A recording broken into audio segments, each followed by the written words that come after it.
يصلون على النبي يا أيها الذين آمنوا صلوا عليه وسلموا تسليما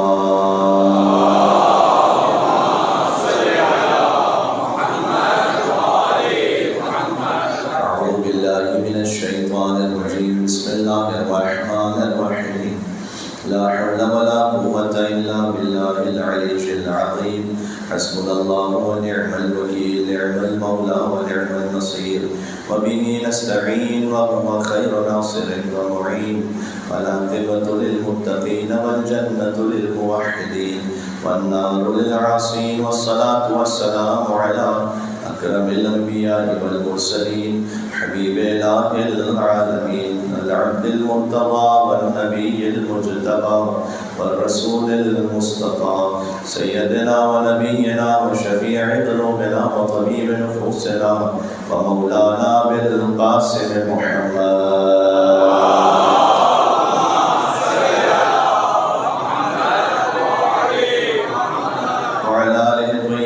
الطاهرين المعصومين المظلومين المنتجبين المنتخبين الميامين سيما بقية الله في الأرضين اللهم صل وسلم وزد وبارك على صاحب الدعوة النبوية والصولة الحيدرية والعصمة الفاطمية والحلم الحسنية والشجاعة الحسينية والعبادة السجادية والمآثر الباقرية والآثار الجعفرية والعلوم الكاظمية والحجة الرضمية والجود التقوية والنقامة النقمية والهيبة العسكرية والغيبة الإلهية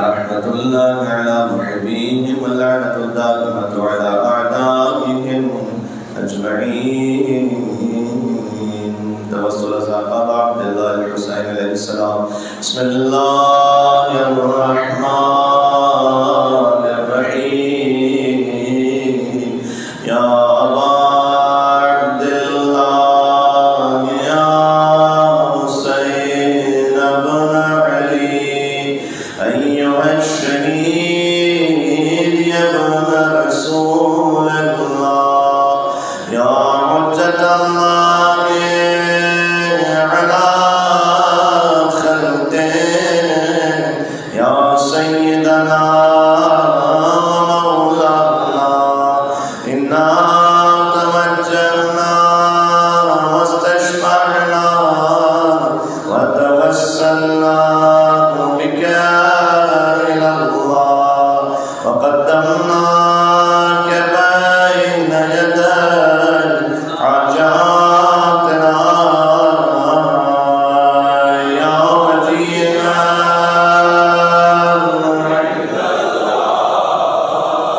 اشفع لنا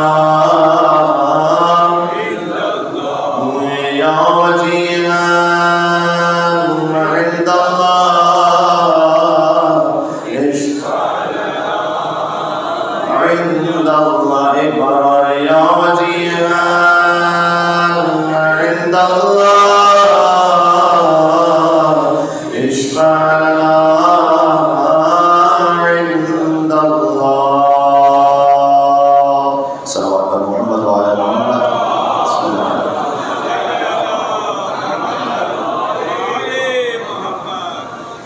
أعوذ بالله من الشيطان الرجيم بسم الله الرحمن الرحيم قال الله تبارك وتعالى في القرآن فمن تبعني فإنه مني ومن عصاني فإنك غفور رحيم عليه الصلوات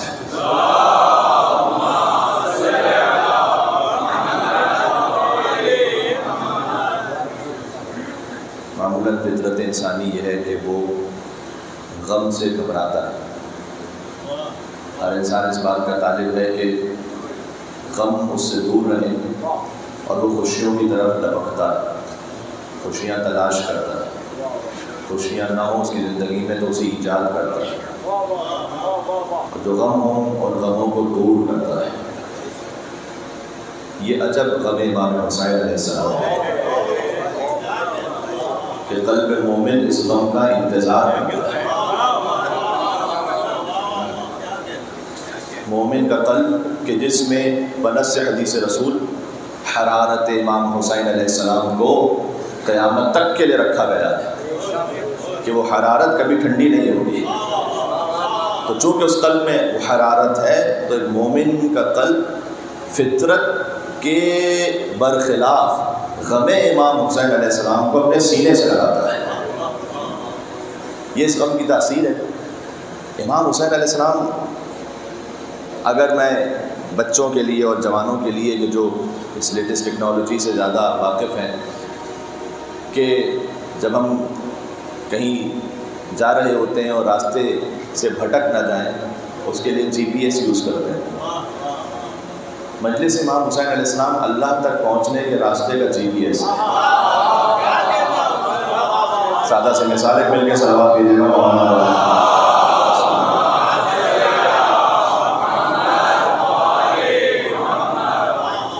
کیوں؟ اس لیے کہ کہیں کوئی ڈی ٹریک ہے، کوئی گمراہ ہو چکا ہے تو محرم اسے صراط مستقیم سے جوڑ دیتا ہے.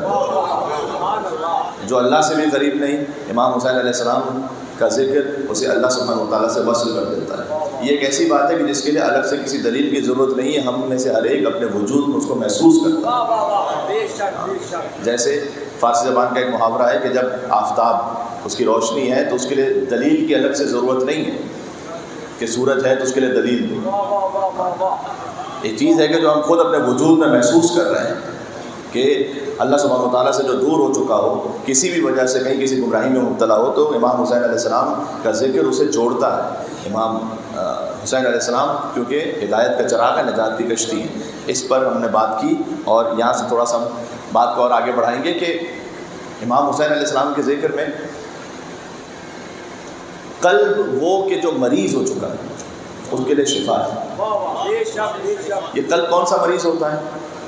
دیکھیں، امام کی مجلس میں جسم کی بھی غذا ہوتی ہے اور روح اور قلب کی بھی غذا ہوتی ہے. یہ الگ بات ہے کہ کچھ لوگ پورا باغ کھا لیتے ہیں لیکن نیاز نہیں کھاتے ہیں.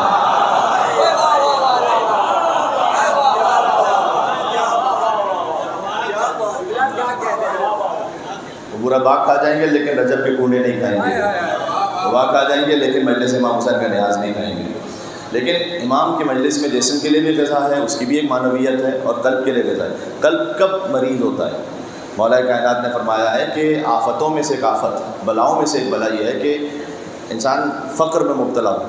کبھی بھی پاورٹی کو فینٹیسائز نہیں کرنا چاہیے، اس کو سیلیبریٹ نہیں کرنا چاہیے. پاورٹی بہرحال ایک سخت مشکل ہے. امام نے فرمایا کہ بلاؤں اور آفتوں میں سے ایک آفت یہ ہے کہ کوئی غربت میں فخر میں مبتلا ہو. پھر امام نے کہا اس سے زیادہ بڑی مصیبت اور آفت یہ ہے کہ کسی کا بدن مریض ہو. یہ غربت سے بھی زیادہ بڑی مصیبت ہے. کتنے ہی دنیا میں لوگ ایسے ہیں کہ جو لاکھوں اور کروڑوں خرچ کرنے کو تیار ہوں گے کہ ان کا بدن صحیح و سالم ہو جائے. تو اس سے زیادہ بڑی مشکل یہ ہوتی ہے کہ اگر کوئی اس کا بدن مریض ہے تو غربت سے بھی بڑی آفت ہے. پھر امام نے کہا کہ اس سے زیادہ بڑی آفت یہ ہے کہ بدن مریض ہونے کے بجائے کسی کا قلب مریض ہو، وہ اس سے زیادہ سخت آفت ہے. اچھا، یہ قلب کون سا مریض ہوگا؟ پھر امام اسلام نے فرمایا کہ نعمتوں میں سے ایک نعمت یہ ہے کہ کسی کے پاس وسعت مال ہو. تو یہ ایک نعمت ہے اللہ کی، اس کا شکر بجا لانا چاہیے. اور اس نعمت کا شکر یہ ہے کہ جو سائل اور محروم ہیں انہیں ان کا حق ادا کیا جائے. تو نعمتوں میں سے ایک نعمت ہے کہ کسی کے پاس وسعت مال ہے. پھر امام نے کہا اس سے بڑی نعمت یہ کہ کسی کے پاس بدن کی صحت ہے، اور اس سے بڑی نعمت یہ ہے کہ قلب کی صحت ہے. امام نے کہا کہ قلب کی سب سے افضل صحت کی شکل یہ ہے کہ قلب متقی ہو. ہاں، جس کے دل میں تقوی ہے اس کا مطلب یہ ہے اس کا دل سالم ہے، صحیح ہے. ہاں، اس کے دل میں خوف خدا ہے. اور اگر دل میں تقوی نہیں، اس کا مطلب یہ کہ امام اسلام نے فرمایا کہ دل مریض ہے. اب یہ مریض دل کا علاج کہاں ہوگا؟ مجلس امام حسین علیہ السلام. سبحان اللہ. حضرت نوح علیہ السلام جب انہیں پتھر مارے جاتے تھے تو جب کشتی بنا رہے ہوتے تھے تو تبلیغ کے دوران انبیاء علیہ السلام نے بڑی زحمتیں اور اذیتیں برداشت کی تو ان کے جسم پہ زخم ہو جاتے تھے. تو اللہ تعالیٰ نے ایک فرشتہ متعین کیا تھا کہ جو نازل ہوتا تھا اور اپنے پروں کو حضرت نوح علیہ السلام کے جسم سے مس کرتا تھا تاکہ حضرت نوح علیہ السلام کو شفا مل جائے. اب دیکھیں کیا در ہے امام حسین علیہ السلام کا. اگر نبی ان کا بدن مریض ہو جائے تو فرشتہ آئے اپنے پروں کو مس کرے تاکہ نبی کا بدن صحت یاب ہو جائے. اور اگر فرشتے کے بار و پل چلے جائیں تو آئے امام حسین علیہ السلام کے گہوارے سے مس ہو تاکہ اسے بالوں پر مل جائیں. یہ ہے امام حسین علیہ السلام کا در. سبحان اللہ. میں آپ سے امید رکھتا ہوں یہاں سے وہاں تک مل کر پرزور حسینی صلوات بھیجیں محمد.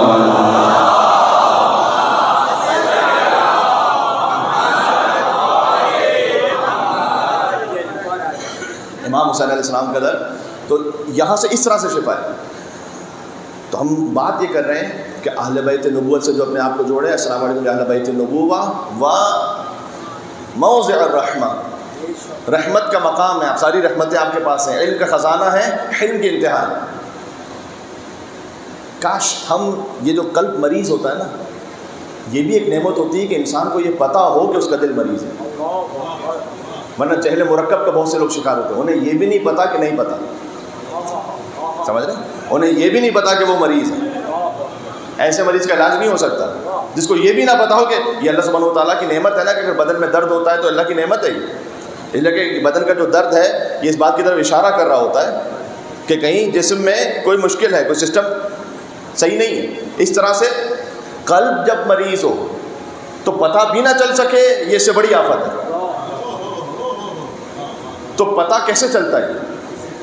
پتہ اس طرح سے چلتا ہے. بعض احادیث کا مفہوم اس طرح سے, قرآن کی آیت بھی ہے. ایک مل کے صلوات بھیجیے گا محمد والے محمد. مجھے ٹیشو چاہیے تھا. صلی اللہ علیہ محمد والے محمد. ٹھیک ہے. یہ پتہ اس طرح سے چلتا ہے کہ اگر ایک اس کی علامت بیان کی گئی کہ نماز کا وقت ہو گیا ہے. میں حدیث کو سادہ کر رہا ہوں تاکہ بچے بھی سمجھ سکیں. نماز کا وقت ہو گیا ہے.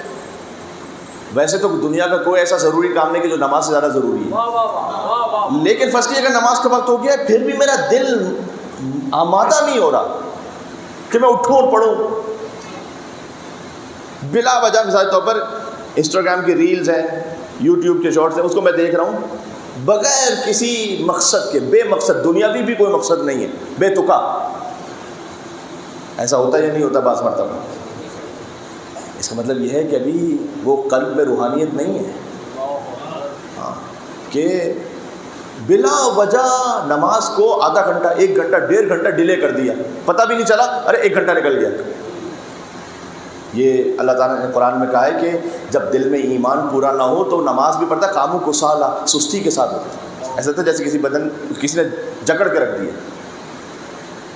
آیت اللہ اصفہانی کاشی وہ ایک جگہ سے گزر رہے تھے, تو ایران میں ایک سسٹم ہوتا تھا کہ فاضلات جسے کہتے ہیں.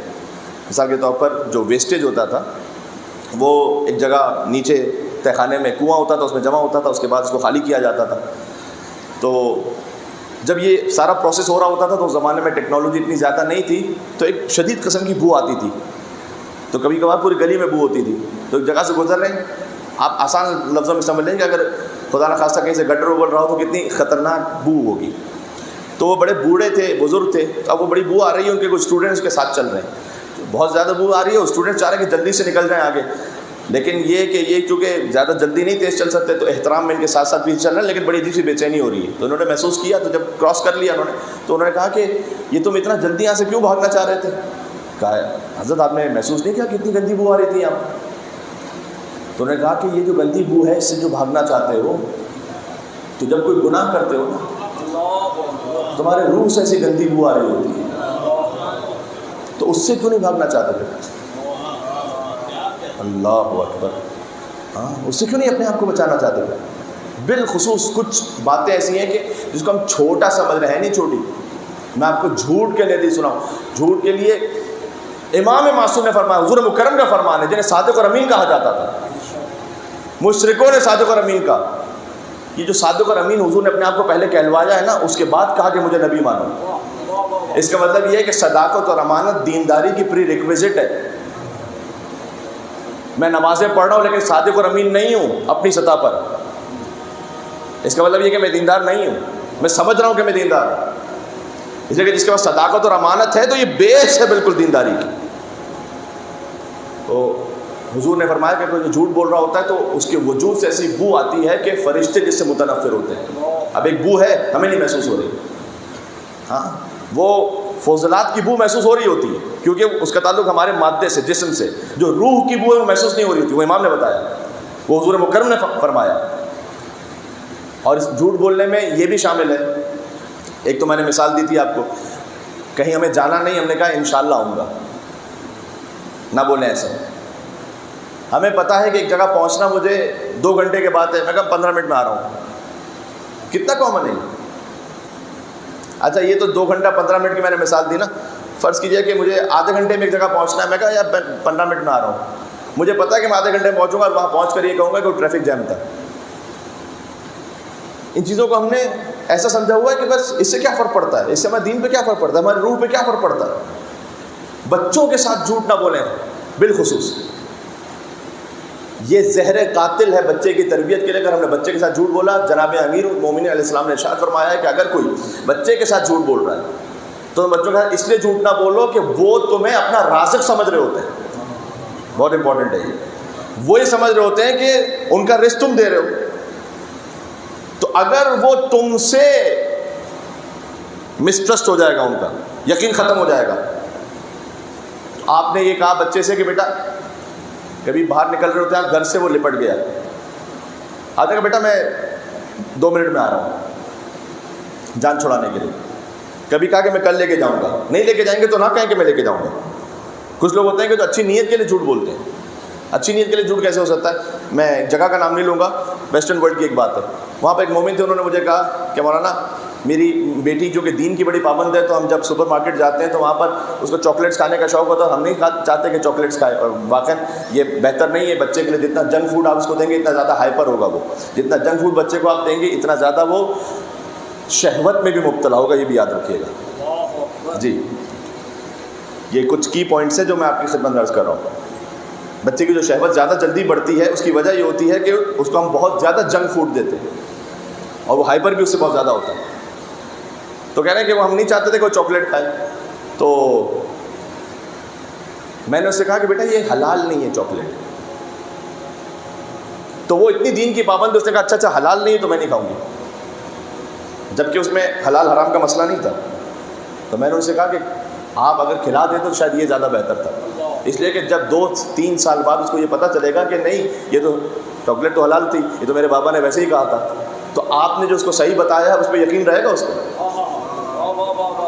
جب ہم نے بچے کے ساتھ اگر جھوٹ بولا ہے, کئی مرتبہ جھوٹ بولا ہے, اس کے بعد ہم کہیں گے کہ بچہ آپ نماز پڑھو گے تو اللہ ثواب دے گا, اس کو یقین رہے گا اس پر.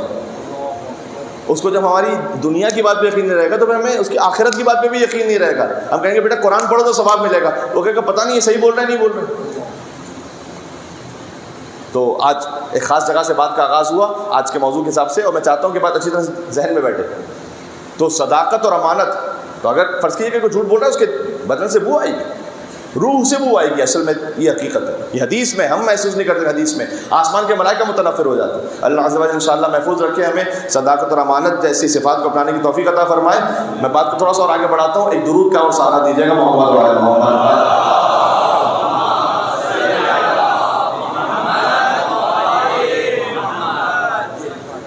ہمیں سب کہا ہی گیا کہ یا ایھا الذین آمنوا اتقوا اللہ وکونوا مع الصادقین. اے ایمان والو تقوی اختیار کرو, سچوں کے ساتھ ہو جاؤ, سچوں کے ساتھ ہو جاؤ. قرآن کا حکم ہے سچوں کے ساتھ ہو جاؤ. اب مشکل یہ ہوئی ہے ہسٹری میں کہ ہمارے بعض بھائیوں نے کہا سبھی سچے ہیں. مسئلہ یہ ہوا ہے ہسٹری کے ساتھ کہ سچوں کے بارے میں بھی جھوٹ بولا گیا.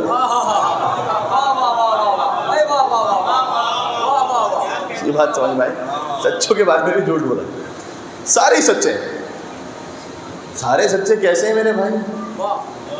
ہاں, ایک دوسرے کے مقابل پر بھی ہیں, ایک دوسرے کے خلاف تلوار بھی اٹھاتے ہیں. ہسٹری میں جا کے دیکھیں تو ممبر سے تو کوٹ بھی نہیں کر سکتا, ایک دوسرے کو گالی بھی دے دیتے ہیں.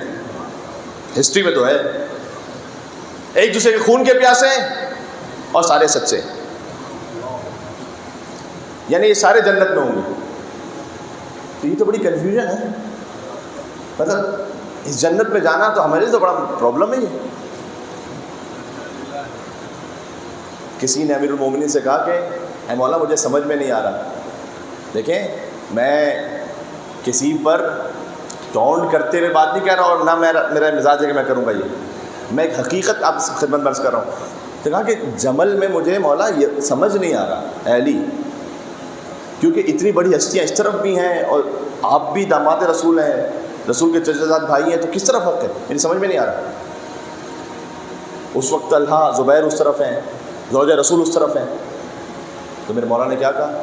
میرے مولا نے جواب دیا کہ سبحان اللہ، حق اور باطل کا فیصلہ افراد پر نہ کرو، بلکہ افراد کا فیصلہ حق اور باطل پر کرو۔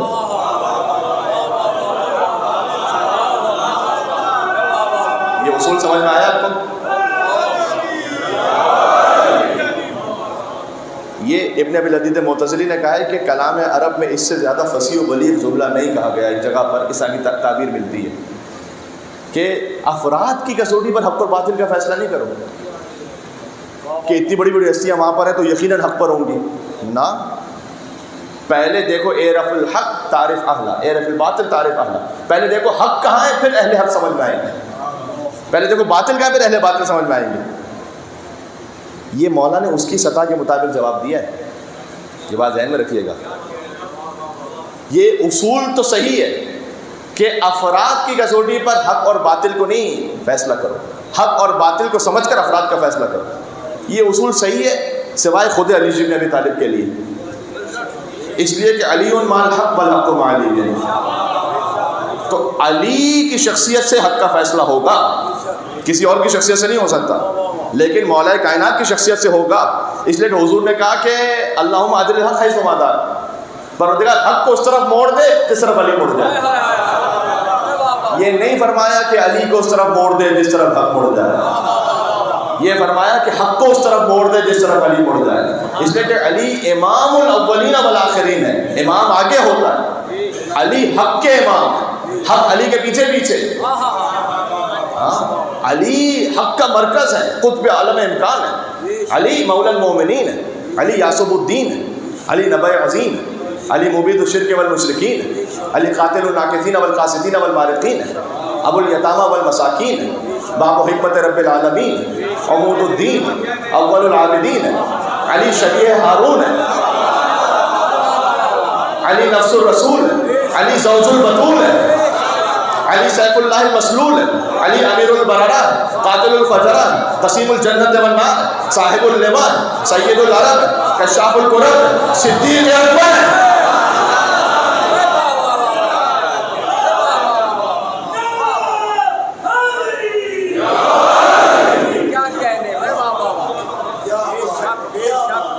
کشاف الکرب ہے، موضع عجب ہے، صدیق اکبر ہے، فاروق اعظم ہے،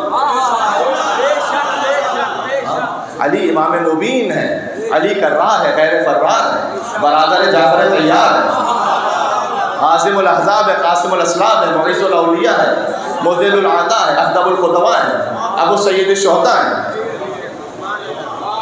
امام الائمۃ والاتقیاء ہے، سید العرب ہے، موضع العجب ہے، طالبی ہے، مکی ہے، مدنی ہے، ہاشمی ہے، قربۃ الوسطیٰ ہے، مصباح الدجا ہے، لیث الورا ہے، ابن عم المصطفیٰ ہے، ولی اللہ ہے، سر اللہ ہے، باب حکمت اللہ ہے، لسان اللہ ہے، اور حب علی رحمت اللہ ہے، اور مجھ سے علی لعنت اللہ ہے۔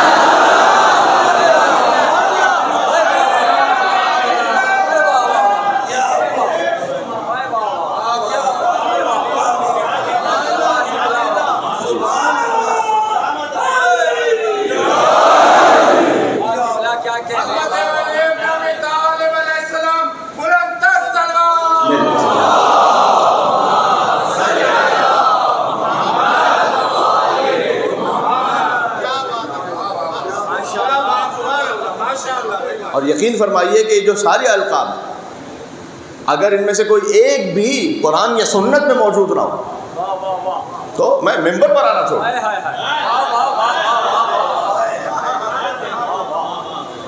ہمارے امام وہ نہیں ہے کہ جن کے لیے لقب تراشنے کی ضرورت پیش آئے۔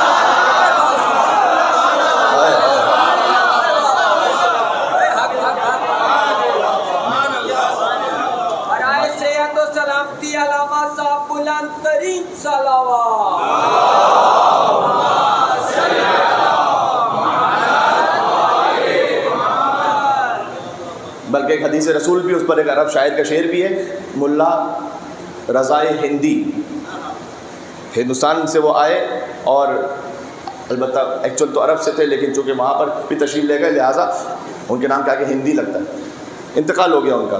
اور بڑا شعراء آفاق انہوں نے قصیدہ کہا امیر المومنین کے لیے. 54 اس کے بیت ہیں، اور خود عرب ورلڈ میں اور خود خاص طور پر حوزہ علمیہ کی دنیا میں، حوزہ علمیہ نجف اور حوزہ علمیہ قم میں اس قصیدے کا خاص مقام ہے. اس میں انہوں نے ایک شعر لکھا ہے عربی میں کہ افعال الخیر اذا انتشرت فی الناس فانت لها مصدر، کہ اے علی بن ابی طالب علیہ السلام، یہ دنیا میں بلکہ کائنات میں جتنا بھی فعل خیر، کچھ بھی اچھائی وہ پھیلی ہے، فانت لها مصدر، اس کا سورس آپ ہیں. اے علی بن ابی طالب، سورس آپ ہیں. ان ذکر الخیر کنتم اول و اصل و فرع و معدن و مأوا. میں نے آپ سے کہا تھا زیارت جامع کبیرہ کو دیکھیے گا، یہ اسی کا جملہ ہے. اگر خیر کا ذکر کیا جائے تو خیر کا اول بھی آپ ہے، خیر کا معدن بھی آپ ہے، خیر کا مخزن بھی آپ ہے، خیر کا آخر بھی آپ ہے، خیر کی ابتدا بھی آپ ہے، خیر کی انتہا بھی آپ ہے. جہاں کہیں کوئی خیر ہے، ہاں جو خالص نیکی اور خیر ہے وہ یہاں سے، بلکہ مولا کائنات ہر کمال کا استعارہ بن گئے. مجھے جوش ملی آبادی کی کتاب ہے، یادوں کی بارات اس کا نام ہے بہرحال، لیکن جوش ملی آبادی کی جو کہ کتاب ہے، اور وہ بڑے عظیم شاعر گزرے، تو میں وہاں سے مولا علیہ السلام کے سلسلے میں ایک چھوٹی سی واقعہ آپ کو سناؤں کہ ہر کمال کا سورس اور مصدر مولا علی علیہ السلام ہے، تو ہر کمال کو منسوب کیا جاتا ہے مولا علی سے. اور اگر کسی کو نہ سمجھ میں آ رہا ہو کوئی خاص کمال کی کیفیت، تو اس کو مولا علی کے نام سے سمجھاتے ہیں. وہ کہتے ہیں کہ اپنے زمانے کا ایک واقعہ لکھتے ہیں کہ ایک ایرانی شیراز سے وہ گئے ہندوستان، تو وہاں انہوں نے آم کھائے. اب پاکستان اور ہندوستان کے آم ساری دنیا میں ایک خاص شہرت رکھتے ہیں، تو وہ آم کھائے انہوں نے آم پہلی دفعہ کھایا تھا تو بڑا لذیذ لگا انہیں. تو جب واپس آئے تو انہوں نے شیراز والوں سے یہ کہا کہ وہاں پر ایک پھل ہے جسے آم مثلاً کہتے ہیں، اور وہاں تو وہ اویلیبل نہیں تھا. ایران میں آج تو پھر بھی کچھ اویلیبل ہے، اس وقت تو لوگوں کو پتہ ہی نہیں تھا. تو کہا کہ یہ خاص پھل ہے تو میٹھا ہوتا ہے بہت. تو نے کہا کہ کیا انگور اور سیب سے بھی بہتر ہے، کیونکہ ایران میں انگور سیب تو ہوتے ہیں. کہا مراحل بہتر ہے. کہ اچھا پھر ذائقہ بتاؤ کیسا ہے اس کا ذائقہ. تب یہ کہتے ہیں کہ بھائی کسی پھل کا مزہ کیسے بتایا،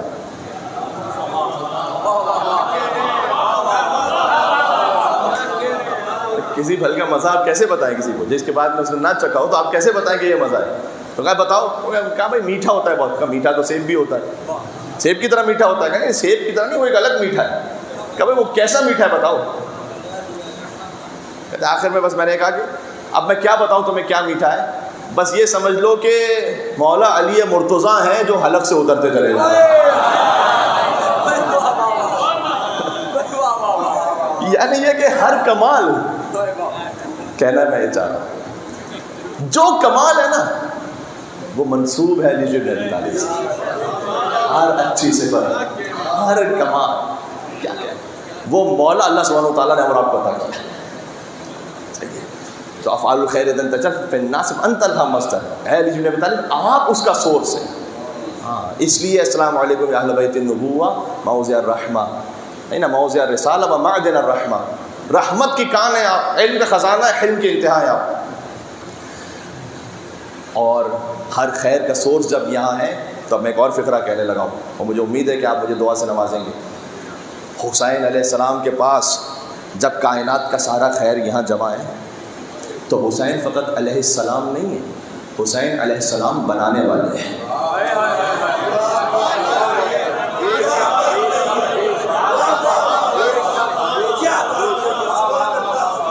حسین فقط علیہ السلام نہیں ہے، حسین علیہ السلام بناتا ہے. اور کو علیہ السلام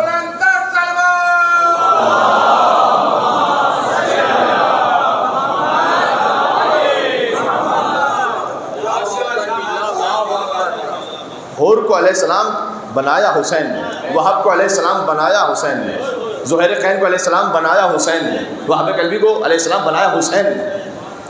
یہ سارے وہ ہیں کہ جو بعد میں جوائن کرنے والے ہیں. حسین خود علیہ السلام نہیں، علیہ السلام بنا دیتا ہے حسین. کیا اولین اور آخری سلام کریں اس پر جو حسین سے مل گیا، اس سمندر کی طرح ہے. سمندر میں اگر کوئی آ بھی جاتی ہے نا نجاست، تو وہ اپنے آپ کو اگر فنا کر دے تو وہ پاک ہو جاتی ہے. وعلی الارواح التی حلت بفنائی، گفتگو مربوط ہے، میں نے آپ سے کہا تھا. سلام ہو ابا عبداللہ الحسین آپ پر اور ان روحوں پر جو آپ کے آستانے پر آ کر فنا ہو گئی. یہاں فنا ہو گئی. تو جب فنا ہو جائے، تو جب ختم ہو جائے، ایک ہوتا ہے قلیل پانی، ایک ہوتا ہے کور پانی. قلیل پانی کیا ہوتا ہے؟ چھوٹا پانی ہے، وہ خود تو پاک ہے، طاہر ہے، لیکن مطہر آگے پاک کرنا اس کے لیے مشکل ہے. جیسے ہی نجاست ملی خود نجس ہو گیا. ہے یا نہیں؟ ہم میں سے ہر ایک بھی الگ الگ طرح کا ہے. کچھ ہے قلیل پانی کی طرح، ہے تو پاک، لیکن جیسے ہی کوئی سامنے حرام منظر آیا، کوئی موقع آیا حرام کا، سنبھال نہیں سکے اپنے آپ کو، نجس ہو گئے. کچھ ہے جو قربانی کی طرح ہے. قربانی اس وقت تک نجس نہیں ہوتا جب تک اس کا رنگ و ذائقہ نہ بدل جائے. ہاں، اہل بیت اطہار علیہ السلام کی مثال ہے سمندر کی طرح. ہاں، سمندر کی طرح یعنی کیا؟ سمندر میں آپ کچھ بھی ملاتے جائیے، سمندر نے پاک رہنا. ہاں، وہ اوروں کو بھی پاک کرتا جائے گا. ایک بات ہے فقط، کوئی سمندر کے پاس کتا لے کے جائے ڈبوتا رہے تو کتا پاک ہوگا؟ سمندر پاک رہے گا. اب چاہے کتا سمندر کے پہلو میں بہت دیر بیٹھا بھی رہے گا، اب بھی نجس رہے گا، وہ نجس رہے گا. لیاقت نہیں ہے نا کہ پاک ہو سکے. ظرفیت اور لیاقت بھی تو ہو کہ پاک ہو، پھر وہ سمندر پاک کرے گا، تو وہ سمندر پھر پاک کرے گا. اس کا مطلب کیا ہوا؟ اس کا مطلب یہ ہے کہ ہم جڑنا چاہ رہے ہیں اس طاہر اور مطہر بحر بے قرار سے کہ اگر ہم لیاقت اور ظرفیت لے کے جائیں گے تو پاک ہو جائیں گے. میں ابھی مصائب سے تھوڑا سا دور ہوں. حضرت میر انیس رحمۃ اللہ علیہ کہتے ہیں، حر علیہ السلام کا ذکر مجھے کرنا ہے. کہتے ہیں دوزخ سے جب آزاد کیا حر کو خدا نے. کیا مصرع لکھا ہے! حسین نے آزاد کیا یعنی خدا نے آزاد کیا. دوزخ سے جب آزاد کیا حر کو خدا نے، کھلوا دیے فردوس کے در عقدہ کشا نے. عقدہ کشا جو امام حسین علیہ السلام جو مشکلات کا در کھولنے والے ہیں نا کہ وہ حل ہو جائیں، وہی جنت کا در کھولنے والے ہیں. دوزخ سے جب آزاد کیا حر کو خدا نے، کھلوا دیے فردوس کے در عقدہ کشا نے، زانوں پہ رکھا سر جو امام دو سرا نے. اب کیا ہوا؟ زانوں پہ رکھا سر جو امام دو سرا نے، اعلیٰ کیا ادنا کو بزرگوں کی دعا نے. بی بی فاطمہ الزہرا سلام اللہ علیہا کی دعا شامل حال ہے حر کے، چونکہ اس نے احترام رکھا ہے، بی بی فاطمہ سلام اللہ علیہا کے نام کا احترام رکھا ہے. تو اعلیٰ کیا ادنا کو بزرگوں کی دعا نے، سب جس کے طلبگار تھے جنت میں وہ در تھا، حوران جنا گرد تھیں اور بیچ میں حر تھا. وہاں حسین علیہ السلام. پھر میں نے دو مصرے آپ کو اسی سے سنائے تھے چاند رات کے مجلس میں. اب تقریباً بہت سارے مومنین دوسرے بھی ہیں تو فکر میں دوہرا دوں اس کو. وہ یہ کہ کعبے کی طرف دیر سے گو دیر سے پہنچا. دیر کہتے ہیں وہ عبادت خانہ جہاں خدا کے علاوہ کسی اور کی عبادت ہو رہی ہے، اس کو کہتے ہیں دیر. تو دیر میں ہے حر، اس جگہ پر ہے جہاں خدا کے علاوہ گویا کسی اور کی پرستش ہو رہی ہے. وہاں سے آ رہا ہے کعبے کی طرف. کعبے کی طرف دیر سے وہ دیر سے پہنچا. شر نے اسے روکا تھا مگر خیر سے پہنچا. خیر سے پہنچا کا مطلب کیا ہے؟ آپ ایک جگہ جاتے ہیں، پوچھتے ہیں آپ کے گھر والے پہنچ گیا، ابھی خیر سے پہنچ گیا، یعنی بغیر تکلیف کے پہنچ گئے. تو خیر پر بھی پہنچے اور خیر سے بھی پہنچے. خیر سے بھی پہنچے، خیر پر بھی پہنچے. تو ایک تو حر کی مثال ہے، زہیر خین کی مثال ہے. زہیر خین شروع سے ساتھ نہیں ہے، امام حسین علیہ السلام کے بعد میں جوائن کیا انہوں نے. اور امام حسین علیہ السلام کا قافلہ ایک جگہ رکا ہوا ہے اور امام نے بھیجا، کسی کو بھیجا جسے اس وقت زہیر نہیں پہچان سکے، بعد میں پہچانا انہوں نے.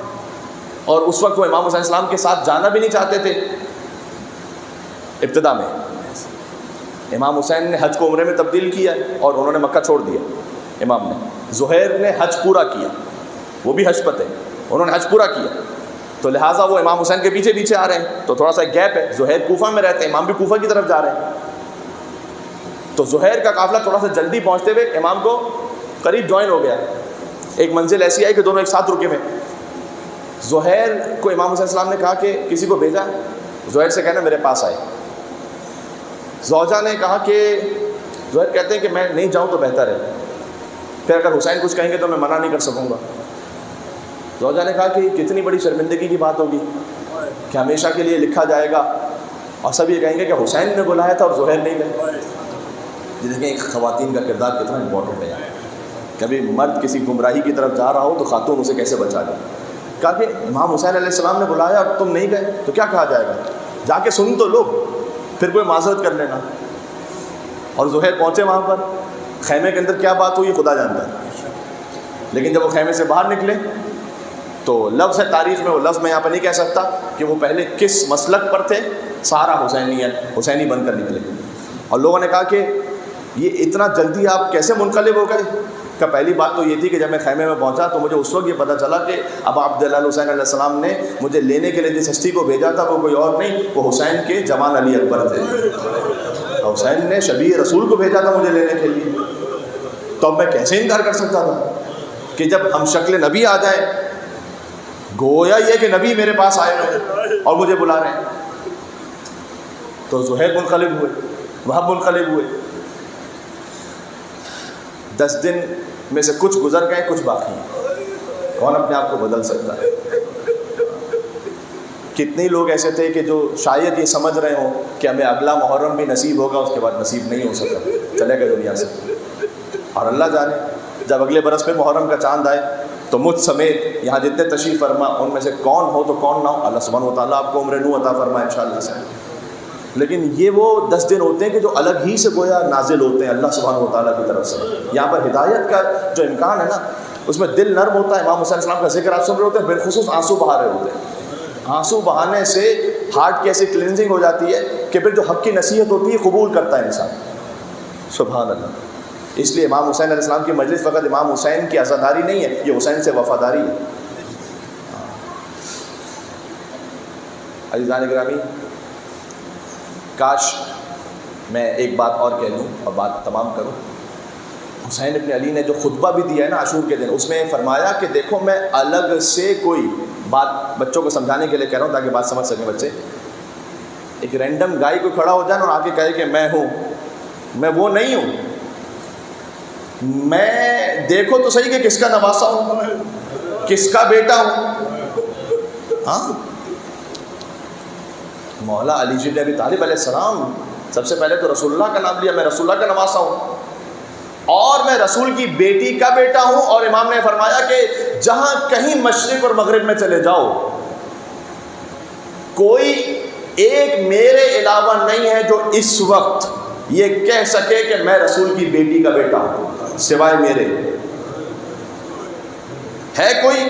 بتاؤ، کوئی نہیں ہے۔ اس لیے میں اس سلسلے سے ہوں۔ مجھے ایک بات یاد آ رہی ہے، آپ کی طبیعتیں تو منقلب ہو گئی لیکن میں چاہ رہا ہوں کہ اس کو بھی مکمل کروں۔ جو میں نے آپ سے کہا تھا نا کہ حدیث منیت، حدیث رعیت اور حدیث منزلت، یہ 3 حدیثیں جو کتاب البخاری میں مولا علی علیہ السلام کی فضیلت کی۔ ایک تو یہ کہ جب مولا علی نے بتوں کو توڑا تھا تو حضور نے کہا یا علی انت منی وانا منک، تم مجھ سے ہو میں تم سے ہوں۔ ایک یہ کہ کل علم اسے دوں گا جو کرار ہوگا، جو اللہ اس کے رسول سے محبت کرے گا اللہ اس کے رسول سے محبت کریں گے۔ اور جو تیسری حدیث ہے اس کا تعلق امام حسن سے بھی امام حسین سے بھی ہے کہ حضور نے فرمایا یا علی انت منی بمنزلت ہارون من موسیٰ الا انہ لا نبی بعدی، اے علی تمہاری مثال مجھ سے ویسی ہے کہ جیسے ہارون کی مثال موسیٰ سے تھی، الا انہ لا نبی بعدی، بس میرے بعد کوئی نبی نہیں آنے والا۔ لہٰذا امام حسن کی ولادت پر بھی اور امام حسین کی ولادت پر بھی یہ حدیث موجود ہے کہ فرشتہ نازل ہوا آسمان سے اور اس نے نازل ہو کر یہ کہا کہ چونکہ علی آپ کی امت کے ہارون ہیں اور ہارون کے جو بڑے بیٹے تھے ان کا نام شبر تھا، تو آپ کی امت کے ہارون کے بڑے بیٹے کا نام ان کے نام پر رکھیں۔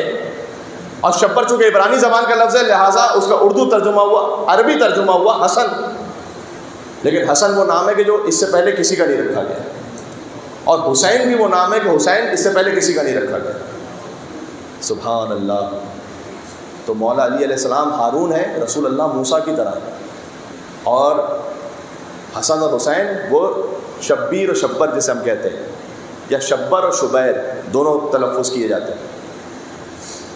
ایک بات میں کہنا چاہتا ہوں، اگر مولا علی ہارون علیہ السلام کی طرح ہے تو سورہ یونس کی آیت نمبر 87 جا کے دیکھیے گا سورہ یونس کی آیت نمبر 87 یہ ہے کہ ہم نے بنی اسرائیل کے لیے موسیٰ اور ہارون کو حکم دیا کہ ان کے گھر بنائیں. وَاجْعَلُوا بُيُوتَكُمْ قِبْلَةً. میں بہت توجہ چاہتا ہوں, اس کے بعد میں مصائب پہ جا رہا ہوں, آپ سے دعا کا طالب ہوں. اور ہم نے موسیٰ اور ہارون کو حکم دیا کہ آپ کا گھر قبلہ ہوگا بنی اسرائیل کے لیے. علی ہے ہارون. بات سمجھ میں آ رہی ہے؟ جب ہارون علیہ السلام کا گھر تھا قبلہ بنی اسرائیل کے لیے, مجھے علی کے گھر کا تو نہیں معلوم, لیکن علی کا چچا خانہ ضرور قبلہ ہے عالمین کے لیے. اور یہ وہ قبلہ ہے کہ جس قبلے کو بچایا حسین ابن علی نے, علی کے بیٹے نے, وہاں سے ہجرت کر کے بچایا. حسین نے کعبے کی حرمت کی خاطر چھوڑا کعبہ, پہنچے کربلا معلّہ. 2 محرم کو کربلا پہنچے, فوجیں آنا شروع ہوئیں. امام حسین علیہ السلام کے خیام جو کہ فرات کے قریب تھے اسے ہٹا دیا گیا. امام نہیں چاہتے تھے کہ پانی پر جنگ ہو. آپ امام حسین علیہ السلام کے اقدامات کو دیکھیں تو آخر وقت تک امام حسین علیہ السلام خود سے جنگ کرنے کو اوائڈ کرتے رہے, اور امام حسین علیہ السلام نے جنگ نہیں کی خود سے. عاشور کا دن آیا, حملہ اولا ہوا. حملہ اولا کا مطلب ہے کہ وہاں سے تیر چلنا شروع ہوئے, اور امام حسین علیہ السلام کے تقریباً 50 کے قریب جانثار ساتھی وہ شہید ہو گئے, پہلے ہی حملے میں شہید ہو گئے. اس کے بعد 72 کا عدد وہ تو اس لیے کہا جاتا ہے کہ ایک کے بعد ایک جو شہداء گئے, اس سے پہلے 50 کے قریب اور شہید ہو چکے تھے. لیکن اس دوران ایک واقعہ پیش آیا, اور واقعہ پیش آیا کہ یزید کے لشکر سے ایک شخص نے چلنا شروع کیا حسین کی طرف. یہ وہ ہے کہ جس نے چند لمحوں میں پوری تاریخ بدل دی ہے. یہ وہ ہے کہ جو السلام علیکم یا اولیاء اللہ و احباء, السلام علیکم یا اصفیاء اللہ و ابداء, السلام علیکم یا انصار دین اللہ, السلام علیکم یا انصار رسول اللہ, السلام علیکم یا انصار امیر المومنین, السلام علیکم یا انصار فاطمہ زہرا سیدۃ النساء العالمین کے فقروں میں. یہ وہ ہے کہ بڑے سے بڑے عالم آیت اللہ محسن حکیم کے لیے کہا جاتا ہے یہ کہ وہ جب جاتے تھے حضرت حر علیہ السلام کے روضے پر تو ان سے کہتے تھے کہ اے حر, آپ سید نہیں تھے, میں سید ہوں. آپ کیونکہ حر علیہ السلام کوئی فقیہ تو نہیں تھے نا مشہور, لیکن آیت اللہ محسن حکیم فقیہ تھے. کہ میں بزرگ بھی ہوں, آپ 40 برس کے سن کے تھے, میں بزرگ ہوں. یہ سب ہونے کے بعد بھی میں ایک ادنا سے انسان کی طرح سر جھکا کر آپ کی ذریعے کے سامنے کھڑے ہو کر آپ کی زیارت پڑھ رہا ہوں, اس لیے کہ آپ نے اپنا نفس قربان کیا ہے. آپ نے اپنا نفس قربان کیا ہے, آسان نہیں ہے. جو کل میں کہہ رہا تھا لاکھوں برس شیطان سجدہ کرتا رہا لیکن نفس نہیں مارا تھا. آپ نے اپنا نفس مارا, نفس ختم کیا, ایگو ختم. میں غلطی پر تھا, غلطی معافی مانگوں گا جا کے, لیکن اس کے لیے قربانی دی ہے بڑی. امام حسین کا راستہ جب روکا تھا نا حر نے, تو امام نے جملہ کہا تھا ثقلت کا امو کا یا حر, اے حر تیری ماں تیرے غم میں بیٹھے, تیری یہ جرأت کہ تو نے حسین کا راستہ روکا. اب یہ جو کہنا ہے جملہ, یہ ایک طرح سے مثلا بددعا سمجھی جاتی ہے کہ تیری ماں تیرے غم میں بیٹھے, یعنی کہ تجھے موت آ جائے تیری ماں تیرے غم میں بیٹھے. یہ حسین کیوں کہیں گے؟ حسین رحمۃ اللہ عالمین کے نماز سے کسی کو بددعا کیوں دیں گے؟ امام حسین نے بددعا نہیں دی. امام حسین جانتے تھے کہ جب میں اسے اس کی ماں یاد دلاؤں گا تو اسے میری ماں فاطمہ یاد دلائے. امام جانتے کہ اس کی ہدایت کا راستہ میری ماں کی محبت سے نکلتا ہے. سمجھ میں آ رہا ہے بی بی فاطمہ زہرا کی محبت کیا ہے؟ اس کی ہدایت کا راستہ یہ ہے کہ اس کے دل میں وہ جو محبت زہرا ہے نا وہ بیدار ہو جائے. حر نے فوراً پیچھے ہٹ کے کہا کہ اگر عرب میں مجھ سے کسی نے جملہ کہا ہوتا تو میں پلٹ کر ویسے ہی جواب دیتا, لیکن میں جانتا ہوں کہ آپ کی ماں سیدۃ النساء العالمین ہے, میں پلٹ کر یہ جواب نہیں دوں گا. سبحان اللہ. یہ احترام فاطمہ تھا کہ جو حر کو بچا گیا. اس کے بعد حر چلے. یہ ساری وہ باتیں تھیں کہ جو میں فقط مصائب میں نہیں پڑھ رہا تھا, یہ تھوڑا سا بیداری کے لیے بھی پڑھ رہا تھا. انسان تزکیہ نفس کی ایک منزل پر آئے. کون سا انسان ایسا جس نے خطا نہیں ہے, گناہ نہیں ہے, آئے حر کے صدقے میں, یا ابا عبداللہ حسین کیا میرے لیے بھی توبہ ہے؟ حضرت میری توبہ ہے. حر نے آ کے یہ پوچھا. اس سے پہلے چونکہ حر کی آنکھوں میں پٹی تھی تو اسے نظر نہیں آ رہا جب وہ چل رہا ہے حسین کی طرف, شرمندہ ہے نا. سکینہ کی التش کی صداؤں نے ہور کو بدل دیا. شب عاشور اپنے خیمے کے باہر، میں نے عرض کیا یہ گریے کی بھی باتیں ہیں، یہ اپنے نفس کو پلٹنے کے لیے بھی، اصلاح کے لیے، اپنے اندر وجود میں انقلاب آتا ہے. ایک ایک لفظ اس میں نصیحت ہے. بے چین ہے. تو عمر سعد نے پوچھا، یا لشکر یزید میں سے کسی نے پوچھا کہ کل جنگ ہے اس لیے اضطراب ہے؟ تم تو بڑے بہادر ہو. کہ نہیں، جنگ کی وجہ سے اضطراب نہیں ہے. یہ کون من الانصاف، یہ لفظ اس کا. کیا یہ ٹھیک ہے کہ ہمارے تو گھوڑے بھی پانی پیے؟ کیا یہ ٹھیک ہے کہ ہمارے گھوڑے پانی پیتے رہے اور حسین کے اطفال 3 دن کے بھوکے پیاسے رہے؟ اس کا مطلب یہ ہے کہ بظاہر العطش کی صدائیں وہ ہور نے سنی ہوں گی. یہ ہے امام حسین کی پیاس نے کتنوں کو بدل دی. اس لیے آپ سے میں گزارش کر رہا ہوں جب بھی پانی پئیں. دیکھیں اللہ تعالیٰ نے امام حسین کا ذکر اتنا آسان رکھا ہے نا. کوئی مجلس نہیں ہو رہی، کوئی اربعین میں آپ نہیں جا پا رہے، زیارت میں نہیں جا پا رہے، کہیں توفیق نصیب نہیں ہو رہی، پانی تو پئیں گے یا نہیں پئیں گے؟ پانی کو دیکھ کر کہیں صلی اللہ علیہ وسلم. امام معصوم کا وعدہ ہے کہ جو پانی پیتے ہوئے حسین کی پیاس کو یاد کرے، حسین پر صلوات بھیجے، حسین کے قاتلوں پر لعنت بھیجے، اللہ 1,00,000 درجات بڑھا دیتا ہے، 1,00,000 گناہ معاف فرمائے گا، 1,00,000 نیکی عطا فرمائے گا. یہ حدیث ہے امام. توہر کی آنکھوں میں پٹی ہے تو اس نے کہا چل رہا ہے وہ اب بیٹے کے ساتھ ساتھ، عاشور کا دن ہے. بیٹے نے اچانک کہا اللہ اکبر. کہا بیٹا یہ تکبیر کیوں کہی ہے تم نے اس وقت؟ کہ بابا وہ شبیہ رسول علی اکبر ہے نا حسین کے بیٹے، وہ آ رہے ہیں آہستہ آہستہ آگے، وہ ایسا لگ رہا ہے ہمیں لینے کے لیے آ رہے ہیں. پھر بیٹے نے کہا اللہ اکبر. کہ بیٹا یہ پھر کیوں تکبیر کہی؟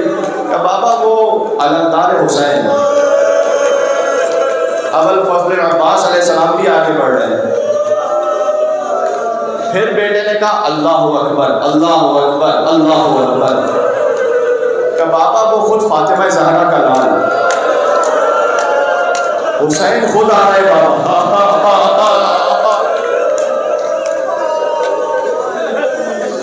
حسین علیہ السلام خود تشریف لا رہے ہیں. اور نے آ کر امام حسین علیہ السلام قدموں میں سر رکھا. حلی من توبۃ، کیا میرے لیے بھی کوئی توبہ کی گنجائش ہے؟ حسین نے اٹھایا کہ انت حر فی الدنیا والآخرہ، اے حر تو دنیا میں بھی آزاد ہے، آخرت میں بھی آزاد ہے. میں نے معاف کیا، میرے رب نے معاف کیا. کیا شان امام حسین علیہ السلام، کیا شان کریمی ہے. بعض علماء صاحب بیان کرتے ہیں کہ حر نے جا کر خیمے کے بعد سے شہزادی زینب سلام اللہ علیہ سے معافی مانگی کہ فاطمہ کی بیٹیوں، میں آپ کے کاروان کو گھیر کر یہاں لایا. جب پانی بند ہوا آپ کے بچوں پر تو میں پانی بند کرنے والوں میں سے تھا، لیکن میں شرمندہ ہوں. تو علماء یہ بیان فرماتے ہیں کہ آن و محمد تشریف لائے اور فرمایا کہ ہماری والدہ نے آپ کو سلام کہا. یا اللہ،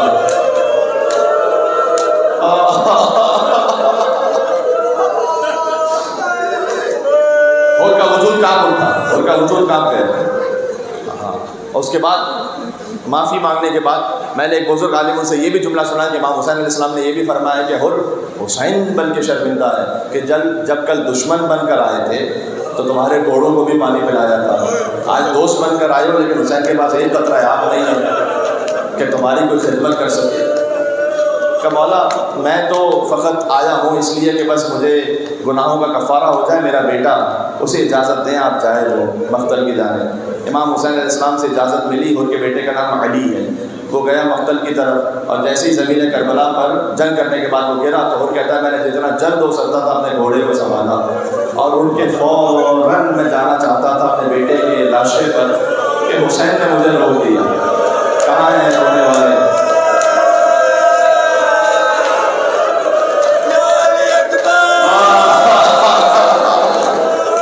حسین نے مجھے روک دیا. اے اور کہاں کا ارادہ ہے؟ کہ مولا وہ مقتل میں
اس کے بعد حر آئے، حر نے آ کر کہا کہ مولا میں بھی چاہتا ہوں کہ بس میں بھی اپنی جان آپ پہ قربان کر دوں، اور حر نے جنگ کی۔ اب حر کی جنگ تو نہیں پڑھی جا سکتی اس وقت، بس اتنا ہے کہ حر جب خود زخمی عالم میں زمین پر گرے تو حسین پہنچے۔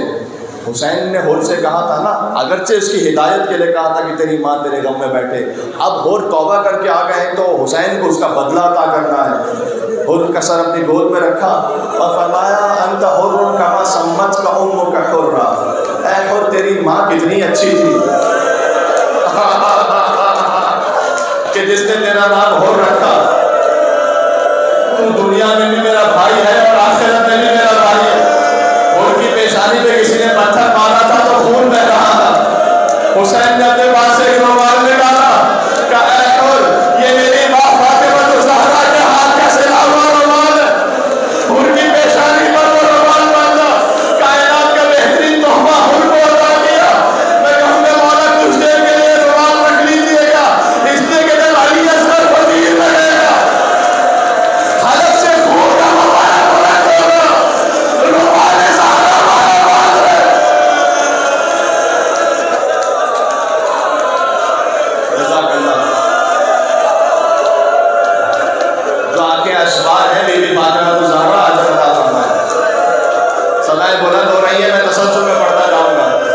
ہاں، حر کے 2 دن اصحاب کا ذکر ہے، آج بھی ہے اور کل بھی اصحاب کا ذکر ہے، تو مجھے کچھ اور اصحاب کا ذکر بھی کرنا ہے ساتھ میں، کہ ایک تو وہ حر ہیں، دوسرے وہ جون ہیں کہ جو آئے ہیں امام حسین علیہ السلام کے پاس۔ ابو ذر کے غلام تھے، ابو ذر کی وفات کے بعد امام حسین نے اپنے پاس رکھ لیا تھا۔ اب وہ آ کے امام حسین نے کہا کہ جون ہم غلاموں کو مشکل وقت کے لیے نہیں رکھا کرتے، جاؤ ہم نے آزاد کیا۔ جون نے کہا مولا ابھی تو وفا کا موقع ہے مولا۔ سبحان اللہ۔ امام نے کہا کہ نہیں، بس جتنا تم تھے تمہاری قربانی قبول ہے، جاؤ۔ کہا مولا مجھے ایسا لگ رہا ہے کہ میرا خون بڑا کمتر ہے، آپ تو فاطمہ زہرا کے بچے ہیں، میرا خون تو اس قابل نہیں ہے۔ امام نے کہا اے جون میرے نانا نے تفریق ختم کر دی تھی، کسی گورے کو کالے پر، کسی کالے کو گورے پر، کیا درس حسینیت ہے، خدا کی قسم سبحان اللہ کا کوئی فرق نہیں ہے، جاؤ اب تم جانا چاہتے ہو، اتنا اشتیاق ہے تو جاؤ۔ اور اس کے بعد جون بھی گئے اور بے پناہ جنگ کی، اور پھر امام حسین علیہ السلام جون کے پاس بھی پہنچے۔ ہاں، جون کا سر گود میں رکھا اور جون نے پھر سر زمین پر رکھا، اور پھر حسین نے سر گود میں رکھا۔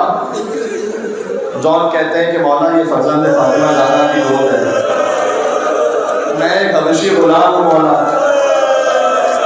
میں کہاں اس قابل ہوں مولا۔ اب ہے یہاں پر یا حسین کرنے کی، یا کرنے کی کیفیت بھی اور دعا کا موقع بھی۔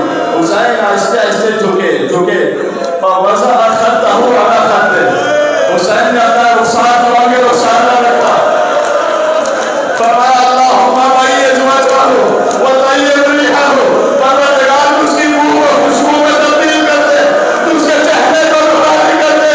ایک مرتبہ جوہر نے طلب میں کہا اے حبیب، اے مسلم، آج میں تم سے زیادہ افضل ہو گیا، ارے فاطمہ کے بچے کا رخسار میرے رخسار بنا گیا۔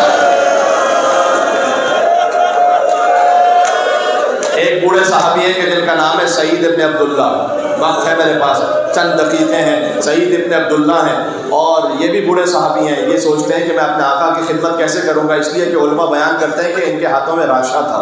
اب راشا ہوتا ہے تو تلوار چلانا مشکل ہے، نیزہ سنبھالنا مشکل ہے۔